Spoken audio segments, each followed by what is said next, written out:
No! I woke up to a tremendous noise and screams. The shaking was so intense that it felt like it reached my bedroom. I checked my phone to see if it was an earthquake, but there was no alerts. It was still 4 o'clock in the morning. I calmly tried to figure out what was happening when I heard moaning coming from downstairs.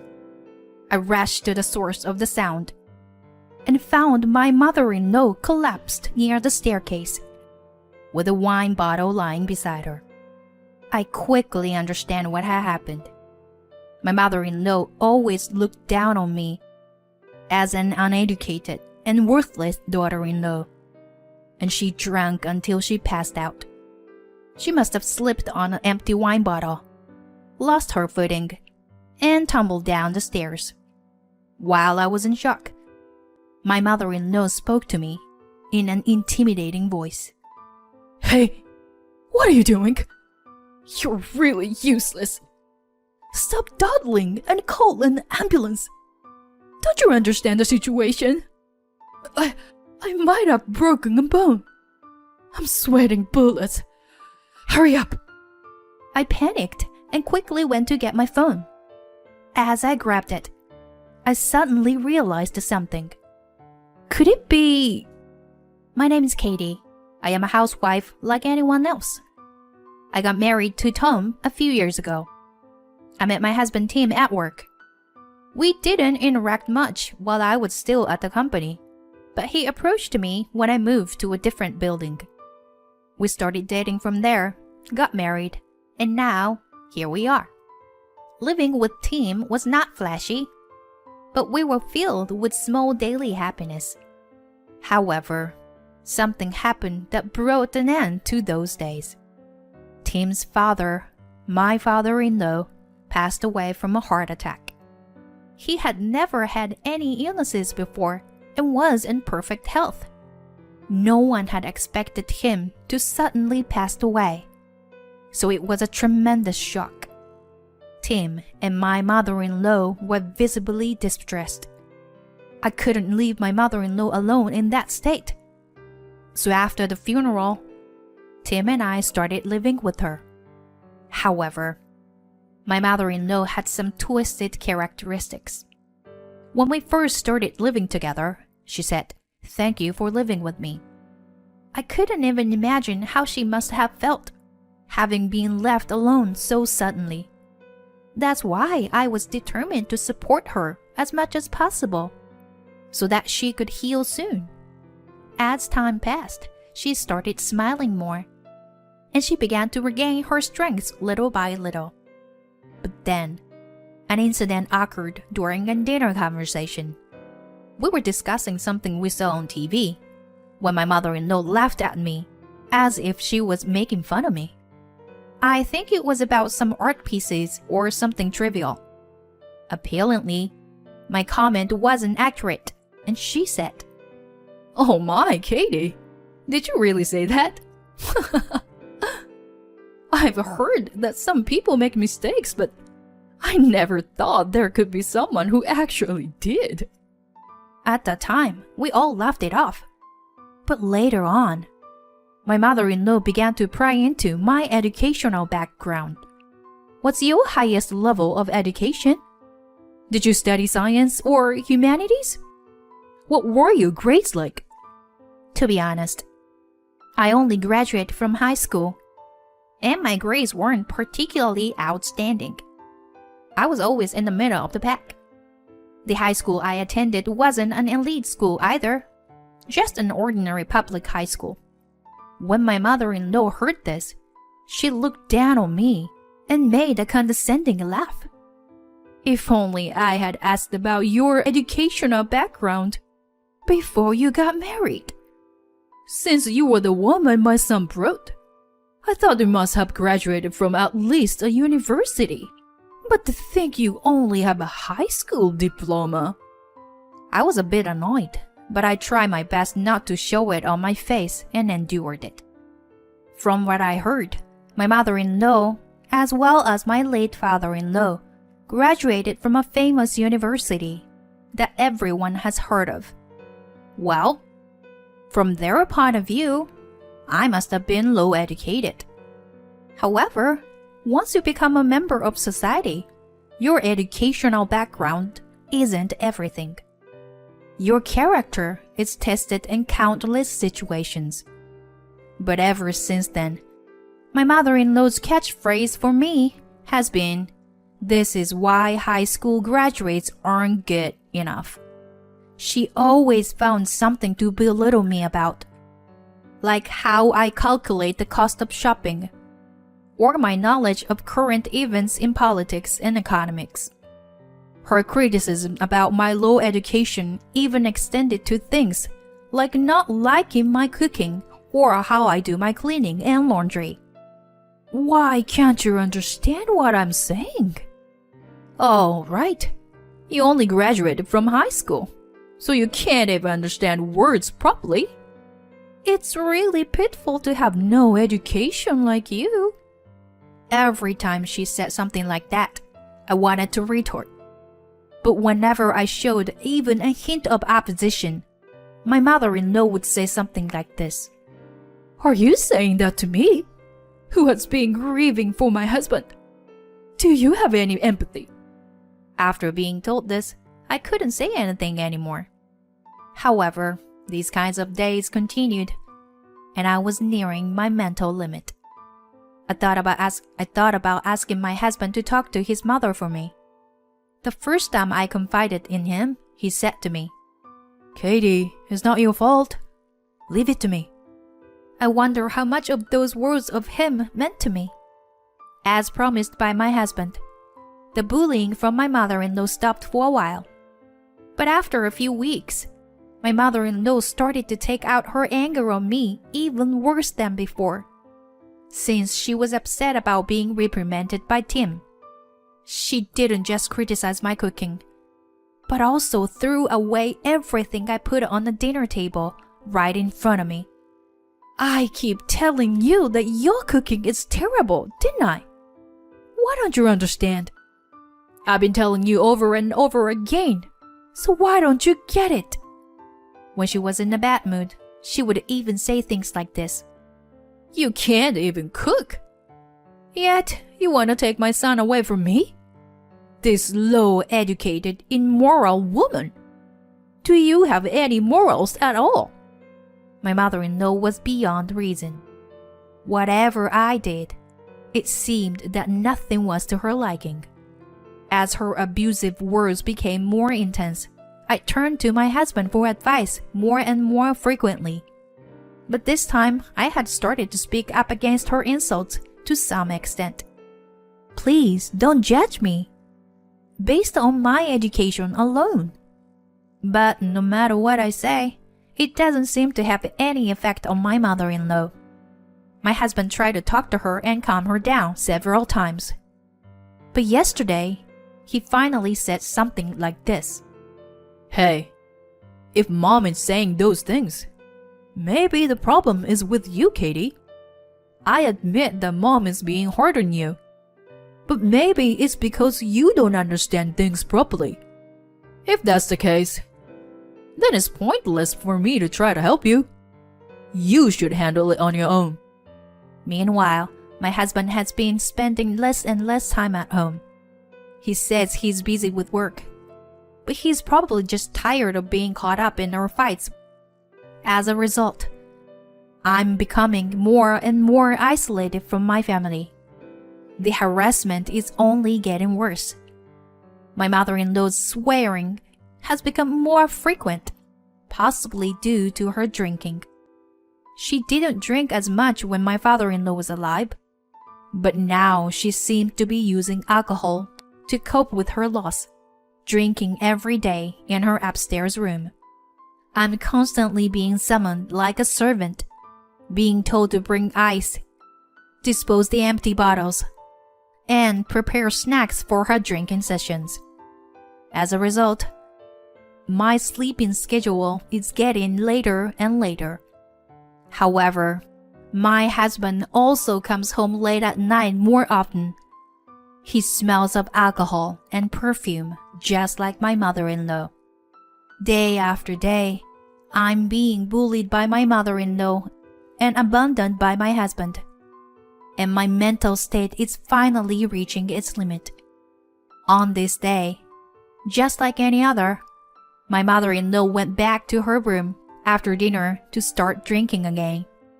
She yelled at me to bring her more wine, but I wondered why I had to obey her. At this point, there is no kindness left in me to try and stop her from drinking too much. I pretended not to hear and remained silent. However, my mother-in-law just kept getting more and more hysterical, without showing any sign of coming downstairs. You can hear me, right? You damn daughter-in-law. I'm telling you to bring more alcohol. What language do I have to speak for you to understand me? No matter what she said, I didn't react and just blocked my ears with my earphones, listening to music at maximum volume. Occasionally, I heard the sound of my mother-in-law throwing something outside the room, but I pretended not to notice. She can do whatever she wants. About an hour later, I took up my earphones. That the house was now quiet. As I approached the stairs and listened closely, I could hear her snoring slightly.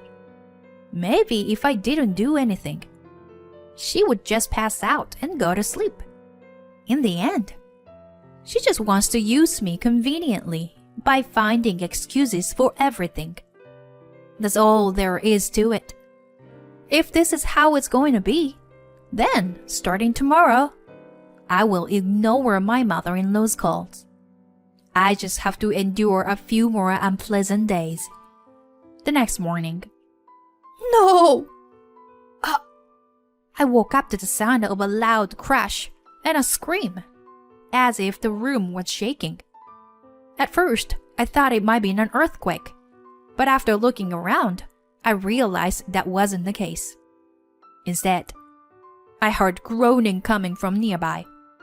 I followed the sound to find my mother-in-law crumpled at the bottom of the stairs, with an empty wine bottle beside her. It was clear what had happened. She must have slipped on the bottle and tumbled down the stairs. Normally, I would have collected empty bottles when I was cold, so there would have been no such danger. As I watched her writhing in pain, a strange feeling washed over me. It was as if I felt she was receiving divine punishment. My thoughts were interrupted by her barking orders at me, her tone one of intimidation. Hey, what are you doing? You are really useless. Stop doddering and call an ambulance. Don't you understand the situation? I might have broken a bone. I'm sweating bullets. Hurry up. I told her I understand and went to grab my phone.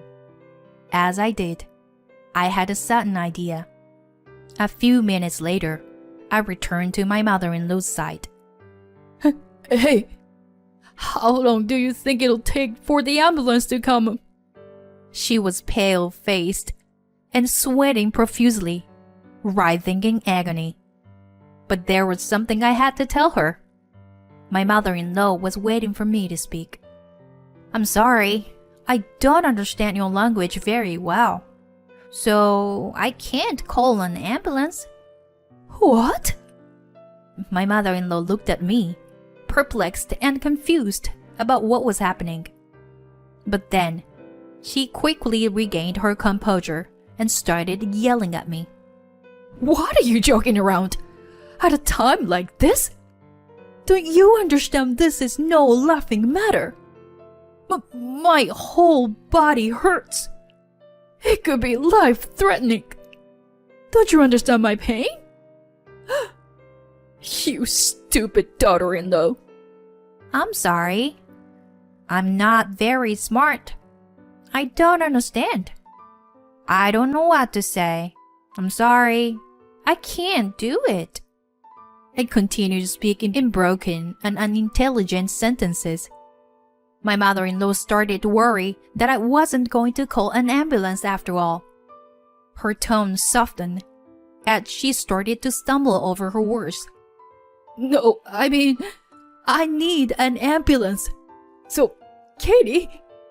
She was clearly trying to figure out what to do, perhaps imagining what might happen if she left there alone without being treated.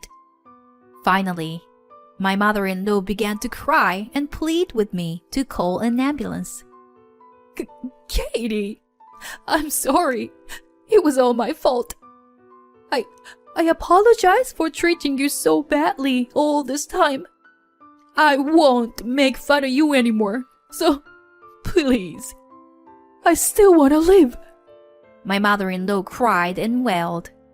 I retorted, well, you should have said that from the beginning, if you understood. But anyway, I've already called an ambulance. Right after my words, the distorted sound of a siren started to be heard. Then the ambulance arrived, and my mother-in-law was transported to the hospital. After that, my mother-in-law was hospitalized for the day for a checkup just to be sure. She seemed embarrassed about shouting, I still want to live, over just a bruise, and couldn't meet my eyes. My husband suddenly appeared in the hospital room and asked, is Mom okay? After he finished worrying about my mother-in-law, he glared at me and said, how could Mom go through something like this when you were home? What's the point of being a housemaker, Katie? Sighing, I thought, is it my fault again? And took out a voice recorder from my pocket and played it. It contained all the abusive language that my mother-in-law used toward me all this time. Some recordings were made when she was sober, while others were made when she was drunk. There was no shortage of variation. So what? My husband shouted in disbelief. So what? Can't you figure it out for yourself? Do I really have to stick to this person's side 24/7?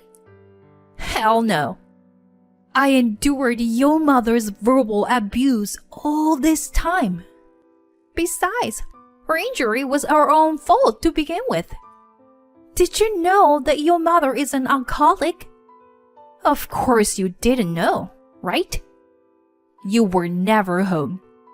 My husband tries to make an excuse, saying that he had work to do.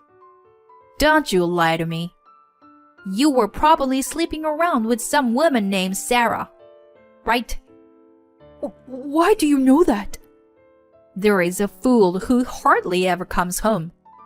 And even when he does, he reeks of perfume. Are you still telling me he's not cheating?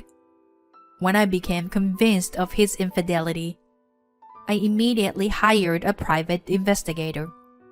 I already had decisive evidence, including the identity of his mistress and the frequency of their affair. I don't want to hear any more excuses or apologies. All I want is a divorce and compensation. I never want to see you or your mother again. Goodbye. Saying this, I left the hospital. As a postscript, I was able to successfully divorce my ex-husband and even received compensation from his mistress, Sarah. Thanks to a voice recorder that had captured my ex-mother-in-law's abusive language, I was also able to receive compensation from her. As for my ex-husband, he was fired from his job due to his affair with a subordinate. My ex-mother-in-law struggled to recover from her alcoholism for a while, but she eventually relapsed due to the stress caused by her son losing his job. According to their neighbors, the two of them always reeked of alcohol and were often inebriated to the point where they couldn't even have a proper conversation. As someone who only graduated from high school, I don't know if they teach you about the dangers of alcohol in a university. In any case, my experience has made me realize that I need to prioritize a person's character over their educational background when choosing a partner.